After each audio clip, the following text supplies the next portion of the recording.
Oke, baiklah. Assalamualaikum warahmatullahi wabarakatuh. Lanjut lagi ya teman-teman ya, kita muat lagi ya di lokasi yang sama ya teman-teman, di lokasi yang sama.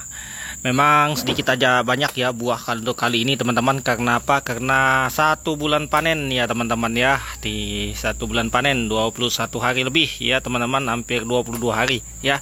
Nah, ini kita lanjut muat lagi ya. Alhamdulillah ya, hasil sawit walaupun kita lambat panen, namanya sawit ini ya begini teman-teman. Yang penting jangan lebih daripada 1 bulan.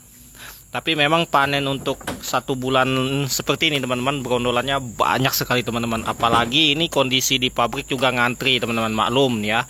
Banyak tanggal merahnya ya teman-teman. Jadi pabrik itu bukanya jam 1 siang ya teman-teman. Kalau pas tanggal merah hari besar, kecuali hari Minggu itu jam 10 pagi teman-teman ya. Untuk kita ngantar ke pabrik, kalau mau cepat buka ya kita ngantar ke ram atau loadingan. Tetapi untuk harga bedanya 300 sampai 400 rupiah. Tapi sayang kan teman-teman.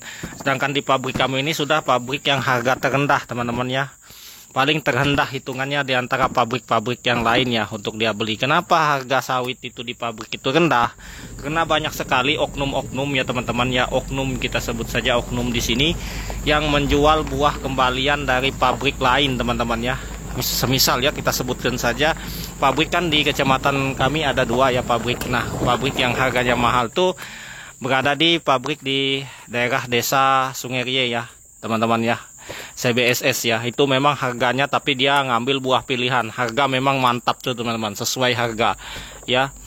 Nah, buah dari situ banyak sekali, buah kembalian dari situ dijual lagi ke pabrik kami. Makanya pabrik kami ini harganya murah teman-teman ya. Jadi ibarat kata itu membeli buah sampah ibaratnya. Jadi yang kena imbasnya seperti kami ini teman-teman ya. Seperti kami ini petani yang setia mengantar ke pabrik situ. Jadi kami kena imbas dengan harga murah tersebut. Ini akibat oknum-oknum serakah rakus teman-teman ya. Nah, seperti itu. Nah, yang mengantar buah itu ya tuh dia menggunakan supir tembak atau supir orang asli tempat kami ya teman-teman. Tapi jujur ya, pekerjaan seperti itu teman-teman, nanti suatu saat ada waktunya pabrik ini akan tutup teman-teman ya, tutup. Kayak seperti waktu itu tutup sampai hampir setahun teman-teman ya, kita mengantar buah ke luar ke loading, ke ram. Nah, sebenarnya yang terimbas ya mereka sendiri juga teman-teman, yang tadi supir tembak. Mereka itu tidak punya kebun teman-teman. Kalau seperti kami punya kebun, ya, kami punya kebun ya lebih daripada 5 hektar ya, gampang saja teman-teman. Kalau semisal kami pakai unit kecil gini tidak mampu, mbak sanggup untuk mengantar ke jauh, nah kita bisa beli unit lagi yang agak besar teman-teman. Yang bisa muat 4 ton sampai 5 ton, 6 ton ya. Misalnya dump truck. Bisa saja kita, karena sekarang menggunakan DP 100 saja juta sudah kita bisa dapat mobil baru teman-teman. Walaupun kita mengasuh 4 tahun 5 tahun, tapi lebih baik daripada kita mengantar ke ram yang harganya murah. Mending kita ngantar ke pabrik sekalian. Memang untuk sortiran lebih ketat, tetapi untuk sortiran ini bisa kita jual lagi ke ram teman-teman, ke loading. Mereka mencari lagi pabrik yang lain. Nah, itu imbasnya dari ini, banyak sekali oknum ini mulai menjamur teman-teman di pabrik kami ya. Yang suka ngantar-ngantar buah jelek ini teman-teman ya, saya lihat. Mungkin nanti saya akan buatkan video khusus teman-teman yang mana yang suka ngantar-ngantar buah jelek di pabrik ya teman-teman ya. Orang-orang ini memang sudah bikin kacau memang dari dulu. Padahal mereka ini tidak punya kebun sedikit teman-teman. Ya, tidak sampailah. Adalah 1 hektar 2 hektar saja. Kemungkinan kalau bertahan hidup untuk di kebun saja, dengan hasil kebun mereka tidak akan berkembang. Karena mereka tuh menggunakan bisnis buah, memanfaatkan keuntungan sedikit tapi merugikan orang banyak ya, seperti itu. Makanya untuk harga sawit di tempat kami ini paling murah di antara pabrik yang lainnya, itu sudah sebabnya. Buah jelek teman-teman ya. Memang saya anggap buah jelek. Nah, dan saya ini sendiri ini kena panenan 1 bulan, saya cuma beraninya mengantar ke pabrik sini juga. Tidak bisa mengantar ke pabrik yang lain. Kenapa? Buahnya terlalu lama waktu panen. Tapi kita bukan buah kembalian teman-teman. Buah betul-betul restan di kebun. Karena terlambat panen ya. Seperti ini contohnya yang banyak berondol seperti ini. Tapi buah bagus, tidak busuk ya teman-teman. Beda halnya buah kembalian tadi. Namanya buah kembalian ya mentah lah, busuk lah, apalah. Nah, seperti itu teman-teman. Mereka tidak jaga kualitas. Hal ini sudah sering terjadi teman-teman. Karena pabrik tempat kami ini take over sudah 3 kali 4 kali teman-teman. Dulu masih pabrik pertama dulu masih mending ya teman-teman. Ya, waktu saya masih bekerja di pabrik. Sekarang saya tidak kerja lagi. Nah, seperti itu. Itulah contoh-contoh manusia serakah. Dan kebanyakan pabrik-pabrik yang tutup di tempat kami itu akibat oknum. Ya, kita sebut lagi preman lah, sok preman. Sebenarnya kan tak jago-jago amat sih. Orang seperti itu sebenarnya. Dia bergaya preman saja karena dia banyak temannya. Sebenarnya kan tidak jago. Nah, seperti itu teman-teman. Dan dia orang-orang dari luar ini ya, luar dari kampung, mereka menggunakan supir tembak, mereka berlindung dari orang-orang kami sendiri untuk memasukkan buah, untuk mendapatkan 100-200 ya lumayan lah. Ya cukup untuk beli rokok lah ibarat kata, kalau untuk kaya enggak. Tapi merugikan orang lain iya teman-teman ya. Dan orang-orang seperti ini saya lihat ya, mental kemajuannya nggak ada teman-teman. Pas lagi banyak-banyak dapat duit atau dapat uang, mereka nggak nabung teman-teman untuk beli lahan atau beli kebun. Mungkin mereka pikir usia mereka nggak bisa tua teman-teman, padahal memanfaatkan usia muda itu lebih bagus teman-teman. Seperti saya dulu masih bekerja di pabrik, mungkin kalau sampai sekarang saya kerja di pabrik, nah mungkin nggak bisa beli mobil, nggak bisa nambah lahan otomatis ya teman-teman. Nah seperti itu.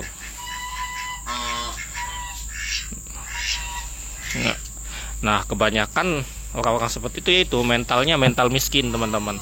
Waktu uang banyak ya poya-poya, senang-senang ya teman-teman. Waktu lagi tidak dapat surut, nah di situ dia dapat kita lihat. Padahal kalau mereka bisa menabung ya, misalkan teman-teman ya, suatu saat kan mereka berpikir bisa tua, lebih baik beli lahan atau beli kebun. Karena banyak orang yang menjual lahan atau kebun. Karena orang menjual lahan atau kebun itu banyak kena faktor kepepet teman-teman. Seperti orang menjual lahan atau kebun tuh ada orang tuanya sakit, anak mau kuliah, mau sekolah, sebenarnya niat tidak mau dijual ya teman-teman ya. Nah disitulah kita memanfaatkan, makanya kita usahakan menabung. Sebenarnya kita punya 2 hektar saja sudah lumayan teman-teman ya. Punya 2 hektar saya sudah lumayan. Otomatis dalam 1 bulan tuh paling minimal kita dapat 5 ton ya dalam 1 bulan. Ingat itu hasil 2 hektar itu minimal 5 ton teman-teman. Di usia sawit yang masih muda, di usia 7 sampai 15 tahun. 15 tahun ke atas masih dapat kita 3 tonan ya dalam per setiap panennya. Nah seperti usia sawit saya ini usia lagi puncak-puncaknya, lagi bagus-bagusnya ya. Nah usia segini mungkin kalau yang unggul, nah ini dapatnya segini teman-teman, lumayan kan. Segini ini 2 tonan lebih ya, 2,5 sampai 2,3 ya. Karena kita pagarnya ya beginilah pagar mobil kita. Nah ini kondisi di pabrik. Nah ini petani-petani yang seperti ini teman-teman, ini petani yang ngantri ya. Kalau yang supir tembak dia mobilnya sembunyi-sembunyi teman-teman ya. Nah ini seperti ini contohnya teman-teman ya. Biasanya kalau yang bawa buah jelek itu biasanya masuk ke pabriknya dia buru-buru ya. Sistem ya pendekatan-pendekatan lah seperti itu teman-teman. Rata-rata kebanyakan ya. Itulah bikin buah itu harga di sini tuh jatuh teman-teman. Ya, kalau petani-petani yang imbasnya ya petani yang bawa buah bagus, hitungannya restar di kebun saja, bukan buah busuk, bukan buah kembalian. Itu wajar masih, karena memang kondisinya bukan buah sampah ya. Nah ini loadingannya teman-teman, loadingan ini masih ada bagus, tapi di bawah kadang-kadang. Tapi di sini banyak juga buah PT yang ngantar ya teman-teman. Buah PT memang harganya agak murah ya teman-teman, per kilonya harganya 2 ya, murah ya, hitung murah harga PT. Karena nggak tahu buahnya sistem apa, namanya buah PT ya teman-teman. Buah PT ini memang sembarang dia buahnya ya. Nah ini kondisi di pabrik seperti ini, ramai antrinya teman-teman, ramai asli, banyak masih tetap walaupun harganya paling murah sendiri ya. Di sini belum tembus 3.000 harga buah ya, masih 2.800 saja ya. Ini pun turun terus ya, kalau turun wah drastis sekali ya pabrik ini, luar biasa. Yaitu tadi penyebabnya yaitu buah jelek sebenarnya. Mungkin pabrik ini ngambil kalau mungkin sortirannya, tapi mudah-mudahan suatu saat nanti ya teman-teman sortirannya agak bagus, agak diperketat, tapi harga bagus teman-teman.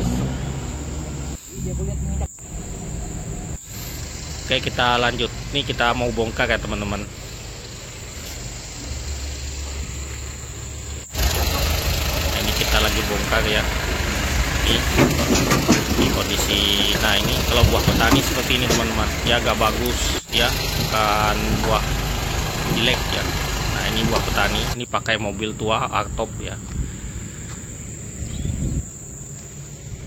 Oke ya teman-teman, kita lanjut lagi. Ini untuk agak begini teman-teman. Ini agak papan aja ya.